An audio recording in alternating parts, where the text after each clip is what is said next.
Hi everybody.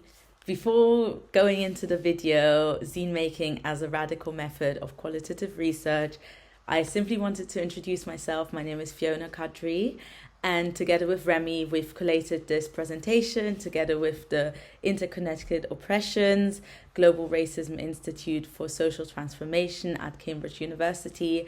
And the idea of this is really to spread our knowledge, create community to discuss how to break the boundaries of academia, how to create more radical methods of bringing people together, more participatory centered research methods, and breaking knowledge down into an accessible way. So, really, just wanted to say that to introduce the session. I also beforehand want to say I have added my contact details in the bio down below in case you guys want to get in touch, in case there's more conversations or collaborations that can stem out of this, maybe a bigger reunion for these conversations to happen. And I lastly also wanted to say that the discussion part that happened on the 23rd of May, when this recording has been taking place, has been taken out of this video for safeguarding reasons. But I hope you can shape and make your discussions yourselves with your communities, and wishing you a lot of joy, lots of love, and enjoy the video, enjoy the session.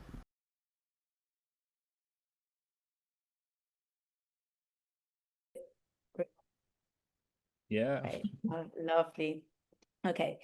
Coming to the aims of this session, so I've already touched on it, but it's opening up a conversation, situating zine making as a manner of research, um, and challenging dominant research manners as well, and opening up the creative methodology sessions. Anything to add, Remy? I think we should do this in a collaborative manner.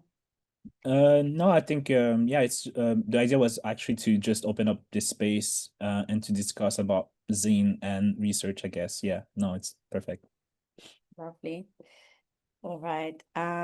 So intro and overview. So first of all, we'll introduce ourselves because I think it's important for everybody to know who's speaking to you, what position we are in, Remy and myself. And we'll go into a research context to contextualize the session. We'll speak about multiple imaginative theories such as Saidiya Hartman's. Then we'll go into zine making for academic research. We'll break down what we actually mean by that. And from there, we'll go into a more practical session of a 20-minute zine making, where whoever brought their research or any field notes in, this is your time to shine because you'll be able to really bring your knowledge onto the page. And the lovely thing about these sessions is the reflection at the end, bringing a sort of discussion, think tank together where we really will be able to share and hopefully have different people speak who are here today with us. Great. So who are we? Remy, would you like to begin? Yeah, so yeah, I'm a researcher as you can read. I'm a researcher. I'm finishing my PhD at the LSE and doing research on migration and borders and also cultural states. And yeah, I'm also an organizer. I organize an abolitionist group and yeah, kind of organize against borders and police and cultural institutions. And yeah, that's me. Lovely. And I'm Fiona Quadri, Fiona, call me Fee. And I'm the more creative side to this project. I'm a visual artist, a community archivist, as well as the founder of Zinetopia. Zinetopia is a zine workshop platform that I've created 5 years ago. And what I really do, the aim of my work as a creative and a thinker, is to bring people together around radical subjects, opening up conversations in non-academic spaces. Last year, I did have the chance to do a master's in post-colonial studies, which really deepened my knowledge around what I like to speak about. But really and truly, for me, it's about being in community and bridging the gap between accessibility and academia. Let's follow on from here. Yeah, so I'll take on this. I think basically this discussion about zine and research stemmed from, I think my own research when I was thinking about what it means to research otherwise. And basically I was inspired by, and we are inspired by Black feminist thought and scholarships, mostly Sadia Hartman, Catherine McKittrick, Sylvia Winter. And this is just a quote by Hartman when she's thinking about archive and this canonical article she wrote called The Venice in Two Acts. And she asked herself what archive are doing and what they contain. And I really want to, maybe point to bring attention to the third paragraph where she's talking about artist practice and as the ways that, she said, for me, what really enable artist practice is the way poets and filmmaker and visual artists use materials, the way beauty as both a practice and a method might enable some kind of redress, right? That means be a possible antidote to violence that is part of the everyday. And I think that's really what we're trying to do with we're gonna talk about our research later, but because we're doing a collaborative research, me and Fiona, but that's one of the thinker that inspire us to think about like what art is bringing into research, academic research. Maybe on the other side, Fiona. Um, and the other one is Catherine McKittrick in her book on Dear Science, where she reflect on the kind of like the power of interdisciplinary approach to research, and also thinking against disciplinary thinking and disciplinary way of doing research. This is just an article she published 2020 where she's thinking about Toni Morrison. And I really like this part where she talk about imagination as not an answer, but an opening. Imagination does not always lead to representation, explanation, or description. We are permitted to keep some things to ourselves. And I think that's something I find and we found powerful in Zine, where like we invite participants to actually use the imagination to reflect on difficult or traumatic events, on things that might be difficult to address in more traditional methods. Yeah. Maybe next one. Yeah. Lovely. In order to prepare this presentation, looking into what a zine is, I often describe a zine as a self-published DIY booklet, a bit like a magazine. However, storming the internet, there's so many descriptions, and what I've settled with is the French and Kurd article, which I will break down and speak about a bit more. But taking from them, and I'm simply going to read their quote, is zines are self-published, low-budget print publications rooted in fandom and DIY culture, long used by subcultures and marginalized communities to share personal and political narratives. They're closely linked with anarchism, feminism, and queer organizing, a form of direct democracy. So that's the way I see zines. And what I will go into now is a brief history to just explain to you the history of zines. But from there, we'll go more into how we are using zines today, Remy and I, and how we want to use them as research. But I think the context of zines is still very important to today. So one thing I've still haven't found out, there's stories and histories that lie in Black history, and they say that zines actually emerged earlier to the Comet, which is officially the first zine.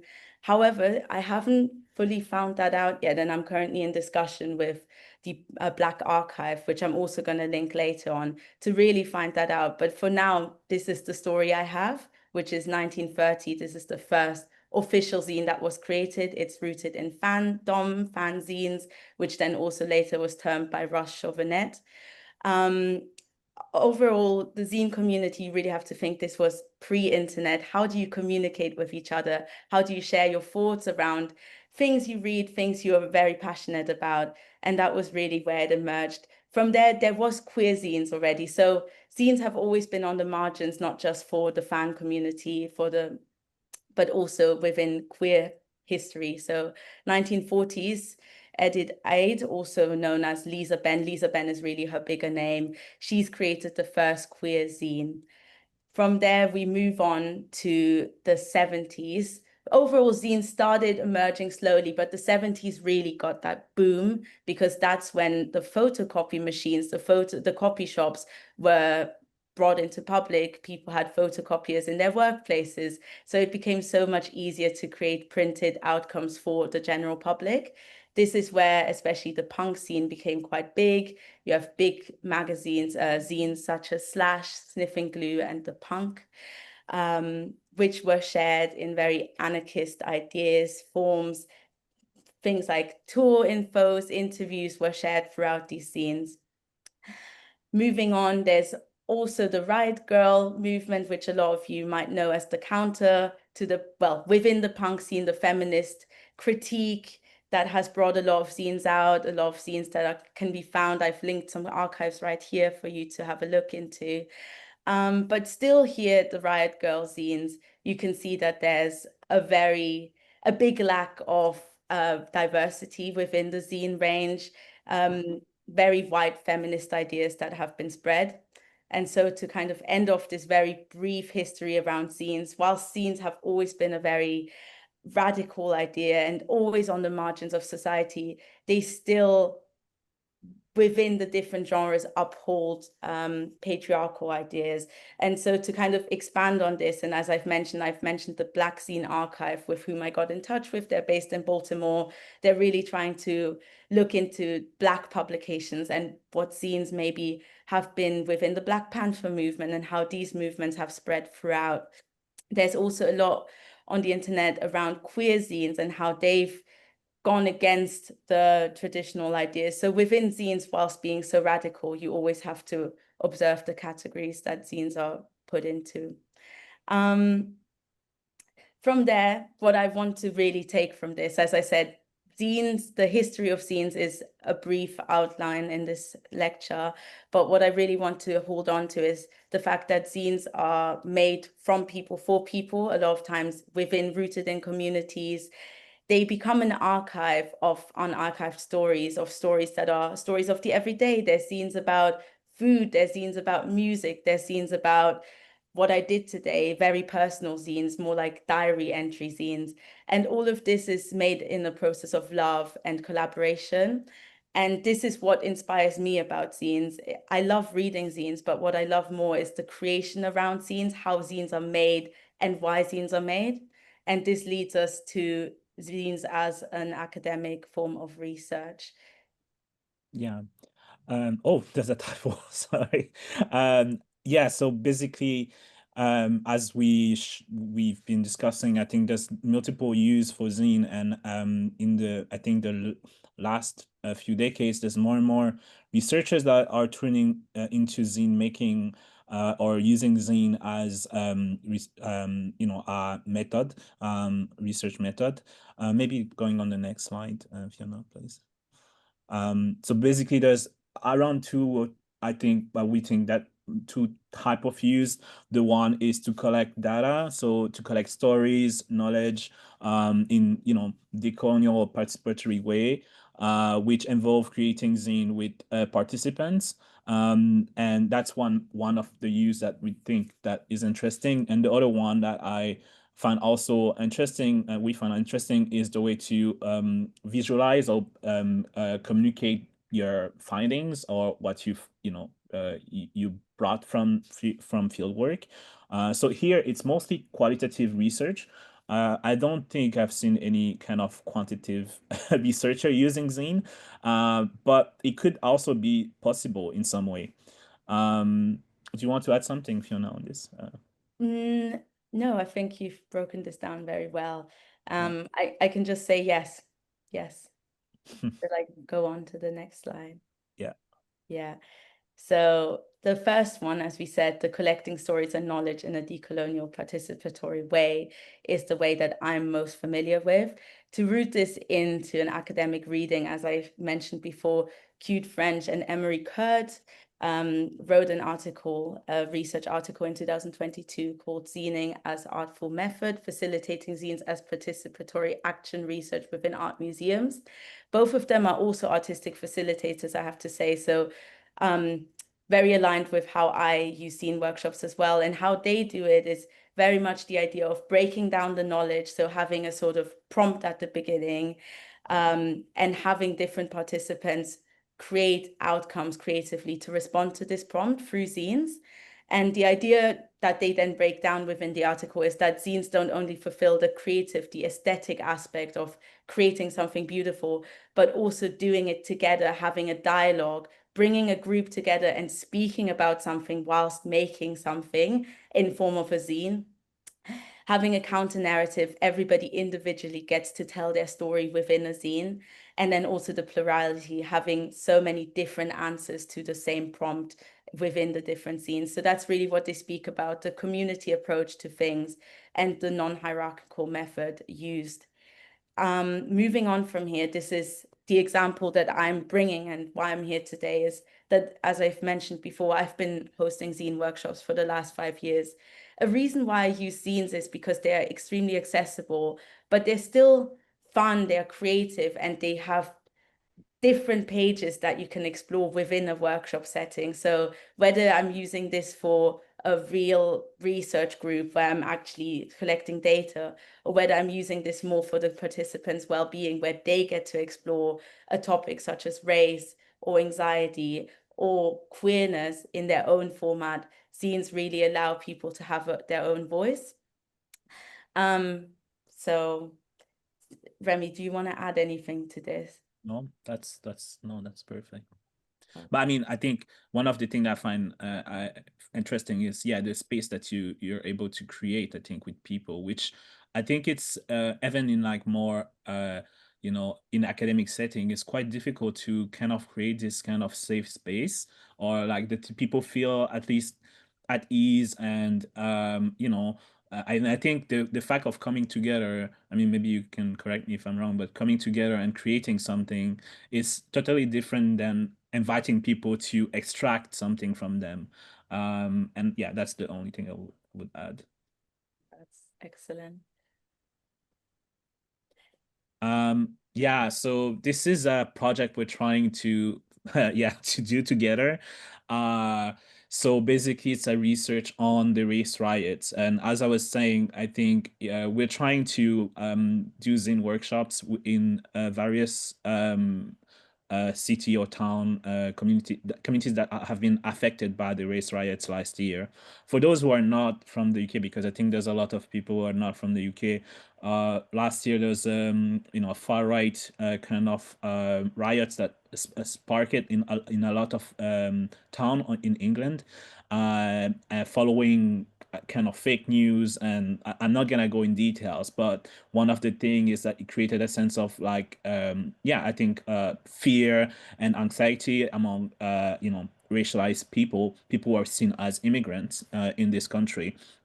So basically, I think we're one of the questions we're trying to do is like, how do we attend to trauma? How do we listen to what is unsaid but felt? What does it mean to hold space for participants to retell or reframe traumatic experience? Because as maybe you might guess, like those events were quite traumatic for a lot of people. As you see, the one of the pictures, a group of rioters who attack a hotel where migrants were living. So how do we address those? How do we, as Walt Hartman was saying, how can we use art as an antidote to violence? So those are the kind of question guiding this research project. So we are trying to do Zine workshop in different communities, and we're using Gordon concept of hunting, as the way that abusive system of power make themselves known. And yeah, so this in this way, I think that's where like Zine become useful. So we're trying to do those workshop and try to address those like difficult or challenging events with people. Yeah, and if it's self-funded at some point, so if you do know people will be interested to fund this project, just yeah, email us. We'll be happy to contact those people. But this is just an example of how we can use Zine to do research. Yeah. Yeah, that's another case. So the other the other one was how to use to collect data, and this is how you can use Zine to kind of visualize a research. So basically, or create a story and all that. So basically, I've worked in Calais for 2 months, and I've came back from there with a lot of emotions and notes and photos, and I didn't know what to do with that because you can overwhelm with all the things that happen.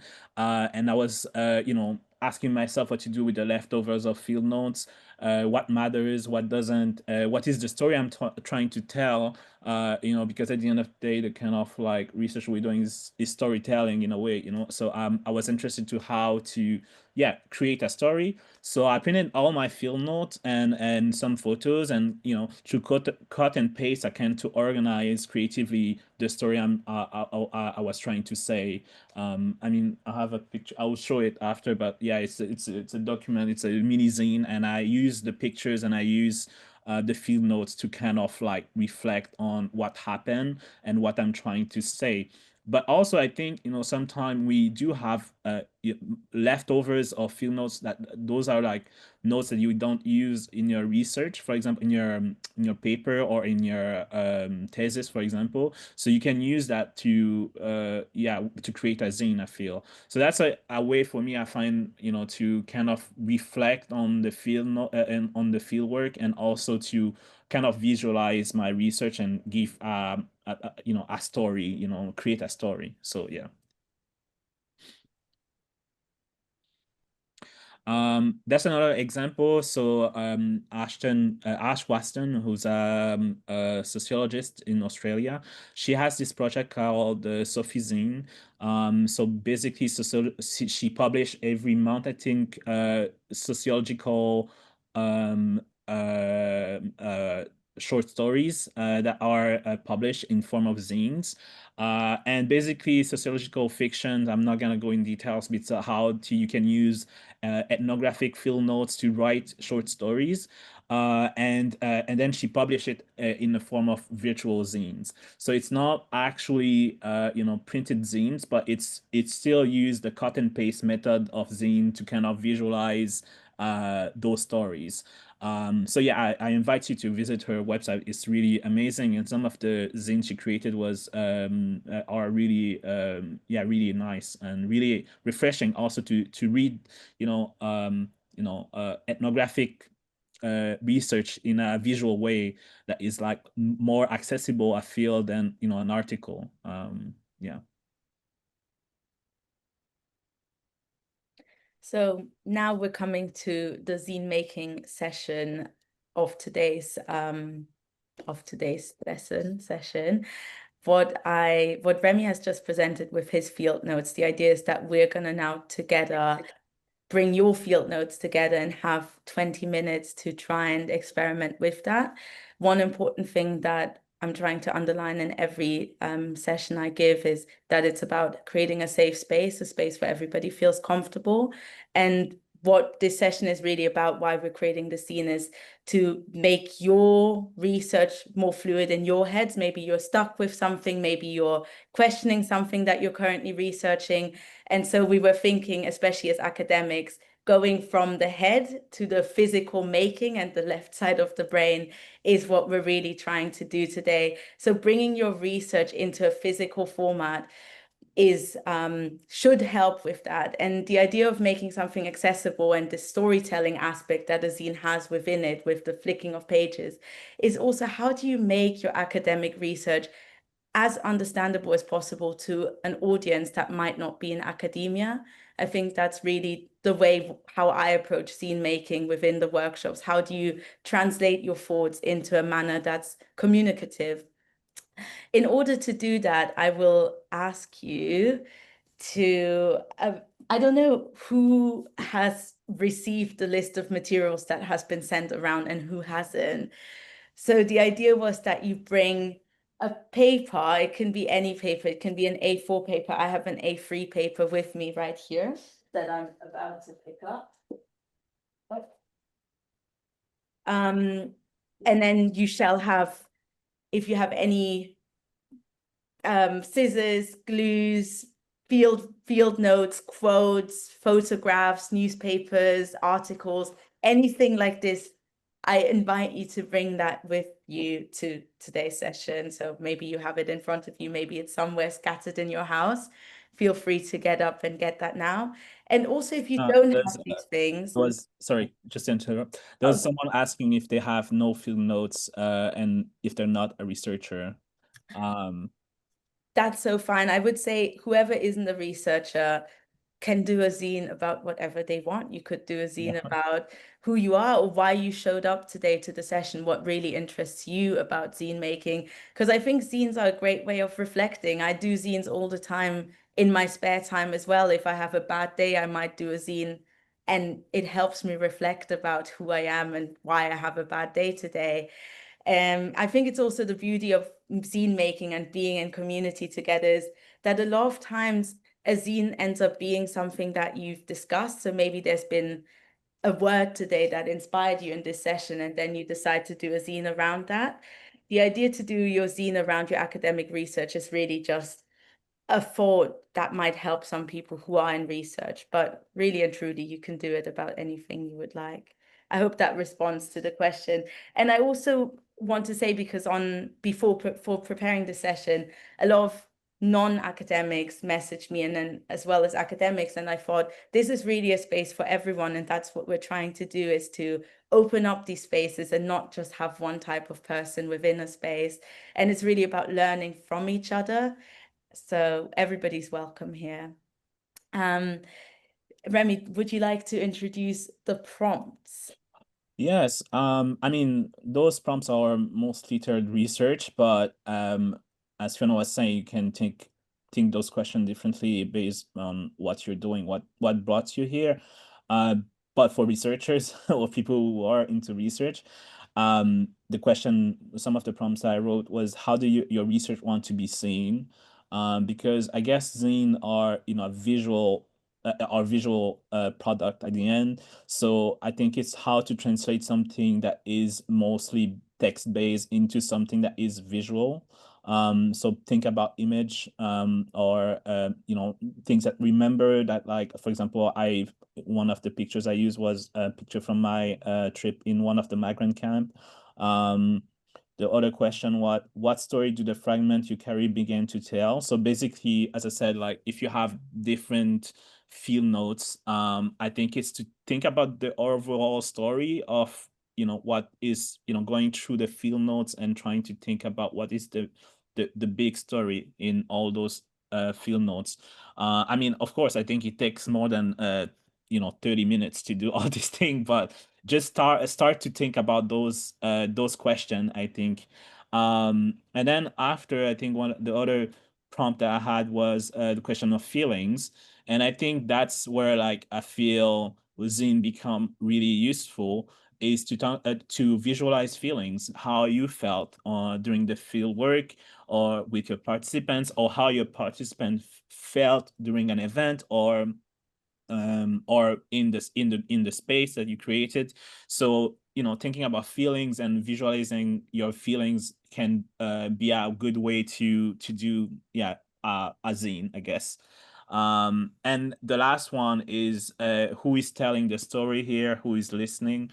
Again, I think it's a question of audiences, and who are you, is this thing for yourself, for a wider public, or for a community, or a specific group of people? So thinking about who's telling the story, who you are as the person creating the zine, or your participant are as participant in research, and also who gonna welcome the zine or read the zine, I guess. Yeah.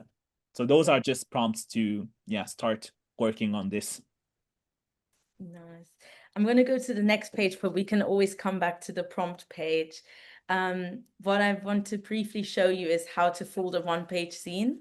A lot of you who are here are probably aware of how to fold one. A one-page zine for me is the most accessible format of a zine. I like to do one-page zines in my workshops because everybody has the same format. It allows us to start off on a neutral basis, and everybody then expands on their own feels and selves. And the one-page zine also, especially throughout the punk movement, was very popular because you could photocopy that one page as many times as you want and quickly fold it into a zine, which made it very, very quick and on demand to distribute to people. So what you will have is your page, and mine unfortunately ripped because it got stuck under the table, but nobody needs to needs to have a ripped page besides me. And what you're going to do, and I've never done this in front of Zoom, so this is a very new format for me, but you're going to fold it in half. And just in case, I also have the instructions on the screen, as well as a video link right here if you want to look at a video or an article, I think an article, to see how to make it. Yeah, I put the link in the chat if you want more like step by step following on the side with Fiona. Lovely. So you're going to fold your paper in half. We're going to try this out. This is really a trial and failure. Once you've folded it in half, you will fold it again in half. As I said, the instructions on the computer will be helpful as well. Fold it again. Then you will fold it one more time. So in total, you folded it three times. 1, 2, 3. Three folds. This is excellent. I see Pauline. You're on my screen, so I'm very happy to see that you're following. Excellent. From these 3 folds, we will open up our page again so that it's only folded once. So full page, you fold it once, so you shall have 4 squares on your page, if that makes sense. Now, this is where people go wrong. And I do a lot of sessions with children, and they are better than the adults because they listen more than the adults. So I have to say this. There's one side of your paper that is open, and then there's one, oh, sorry, this is so bad to share. There's one folded edge. On the folded side, you want to cut from the middle to the middle. So you want to cut the line from the folded edge of your paper, this line. So I need to present that now, but it's hard to do this on Zoom. How am I going to do that? I'm going to rip this to make it as easy as possible. I'm going to cut the folding line. You shall take scissors from the middle to the middle, so that by the end you have a hole within your paper. Please ask questions. Unmute yourself if you would like, because I really don't know how well people follow or not. And you shall take scissors if you want a cleaner cut.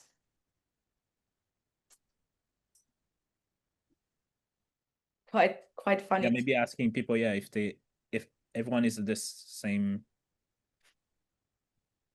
Is there anyone who needs like more time or instruction?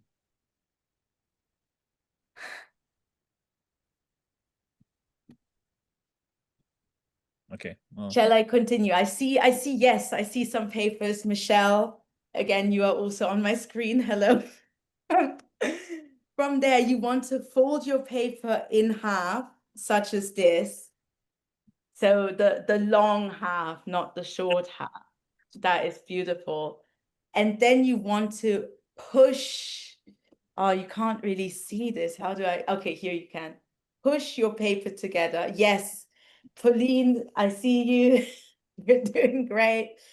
I see a couple more people. Laura, sorry, I'm really shouting you out here. So you have your paper, you fold it in half like this, and then you push it together like a plus sign a bit. Excellent. Yes. Yes, perfect.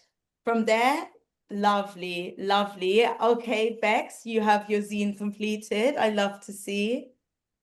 And from there, you simply fold your pages. Mine looks really rough. I don't know about yours, but that should give you the full outlook. I'm wondering whether I can see everyone. No, I can't. Okay. No, oops. What did I do? Sorry. Can you see my screen? Yeah. Okay, perfect. Now I've lost everybody's faces. Oh, there we go. Okay, Anyways, Anyways, this is the booklet. This is the final booklet. We had the idea of going into breakout rooms. Can we wait? There was someone who might want to ask a question or something. Yes, of course. And everyone is okay, or? Nice. As Remy put the instructions, that might be easier to go on the Safari link to see how to make the one-page zine. There was also a question by Lisa. Do you usually approach a zine intuitively or just glue stuff on, or do you plan ahead which content is on which page? That's a really good question. So personally, especially in the workshops that I host that are usually around 1 to 2 hours, it is about intuition. And I think the beauty about intuition is that you don't think, it's about imperfections. It's about just doing it because we think all the time in everything we do. However, I think if you do want to make a zine that's more thought through eventually and maybe even share it with the world, it might be easier to lay it out a bit before you do it. What I would suggest for this session is either breaking down, so depending on how you've already structured yourself, but if you have your research in front of you, it might be that each page of the zine is a different word that springs out to you about your research. Or maybe depending on Remy's prompts, you might want to use a prompt for each page. You could sort it out like that. Or you could also go with your full intuition and just bang your quotes on. Because a lot of times when you start, you might start by writing a big quote on the first page. And from there, usually the ideas spring out. You're like, oh, this quote, oh, this image might fit with this quote. And then you just go from there. I also think the beauty about this is that there's so many pages. So if you get stuck on a page, you just flip the page and do something new. And it's about working across the different pages rather than focusing and perfecting one before moving on to the next. I don't know if that fully answers the question, but I hope so. Something on my screen is loading and I don't know what's happening. Is that normal? we can't see anything from our side. Okay, then that should be fine. I'm seeing lots of people start, which is great. I agree. So what we had prepared, and it's so nice because the discussion really has already started, but is to speak about what you've created today, if somebody wants to share, and also about the limitations. So I don't know, Remy, whether we should speak about the limitations first or first reflect. Yeah, I mean, I think it wasn't the idea is not to devalue this method, but there are some limits, I think, in using Zine as a method for research. I think I think we already talk about the fact that maybe it's not universally accessible, and that's something you have to take into consideration if you use it for your research, because it doesn't necessarily, of course, it will allow people who are not usually attracted to academic spaces or research to come. But when you think about, people with disability, physical disability, or people who feel like they don't know how to draw or to use, like, pencils and stuff like that, I think we have also to think that it's not like a perfect technique that will be representative for everyone. But it is, in a way, it does offer some accessibility to people who originally are marginalized or not represented in academic research. So it's like, it's a balance. And the other thing that I felt like it was the last point that I put is the ephemeral nature of zine. So the fact that, when you for example, you invite people to do zine with you, they might want to leave with their zine, which is right, like, so, like, they work hard to create that, so it's right for them to leave with the zine. So how you gonna actually keep what you need for your research? You have to think about that. There's a lot of zine archive, for example. You could have digitalize all the zines that are created by participants and create an archive out of it, with their permission, of course. So I think you have also to think about, zine are not meant to stay with you. It's not something, it's a one physical copy that might disappear with time. So how are you gonna think about that? How are you gonna include that in your research, and the other thing is, probably we talk about the lack of institutional recognition, the fact that it's not, I mean, we already addressed that, but it doesn't mean that it's not scientific. I think we just need to, recognize that you have to do more work to kind of make it recognized. I mean, it also depends what's the goal of your zine workshop or what you're gonna do with the zine. If it's only for you or for your own sake, it doesn't matter really. And the last point, I think, how you're gonna analyze zine, as I was saying earlier, I think it's kind of, ask you to do, visual analysis and like, I mean, now I'm just talking for researcher. I know people who actually want to do research. Of course, if you're artist and you want to do just create zine, that you don't matter about that, but it does.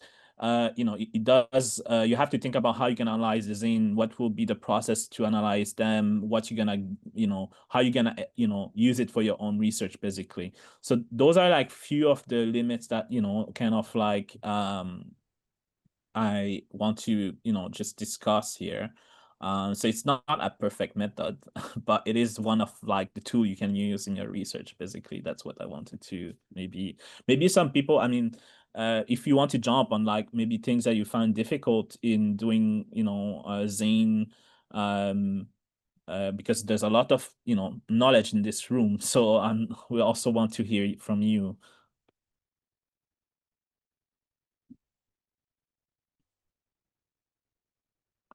Do you have any tips on the analysis part? Well, I think what I did is mostly I mean, to answer that, I did a lot of I read a lot of visual analysis, article and chapters to understand how visual analysis is done. But if you're an artist, I think you already have that skill. But I think I'm from, more like a text-based research, so I had to, and I did my research is content analysis, so I had to think about how to do visual analysis. So maybe reading on that could be good, how to analyze image, how to analyze like visual text could be good. There's a lot of books and a lot of people who have done great work on that. Some I cannot really name anyone, but Anna, do you want to jump on? Yeah, thank you. I'm sorry my video is off right now, but on the topic of accessibility, I wanted to share that at least for the distribution part, there are really good tools out there nowadays to basically convert images into text so that speech recognition softwares can read them out loud. Or also I've seen people basically record short audio messages where they describe the images and that can be shared. So that is one aspect to make it more accessible, but I'm still grappling with the process of zine making, how to make it more accessible. But then again, no method is 100% 100% accessible. But I can share a tool that I saw recently that is a pretty nice conversion tool. Yeah, please do, if you can share in the chat or in the WhatsApp group.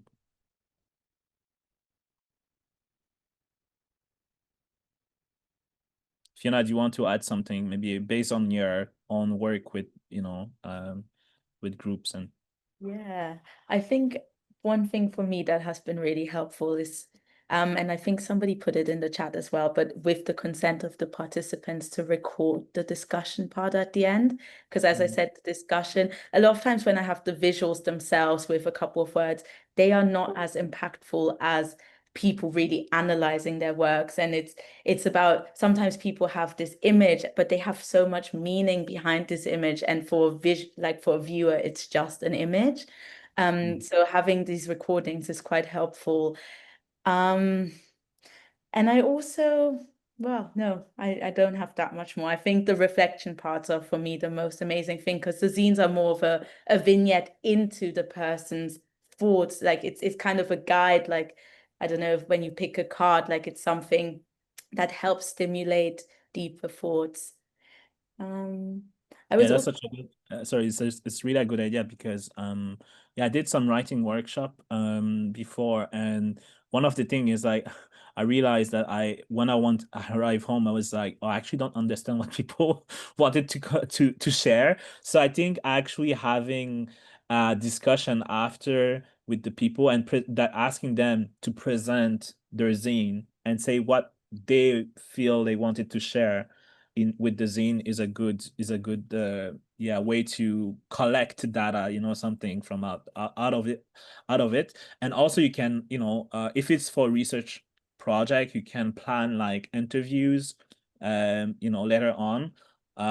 If people want to do the interview, you can say, oh, I will contact you after this workshop and we're gonna discuss in a private manner, in one-to-one, what you think the zine represent for you and what you wanted to share with your zine. Because sometimes I feel like when we ask people, especially when we think about our research, for example, Fiona, where we ask people about traumatic events or challenging topics, they might not be eager to be 100% honest and like to share like what they want to share and what that means, and I think that come back to the right of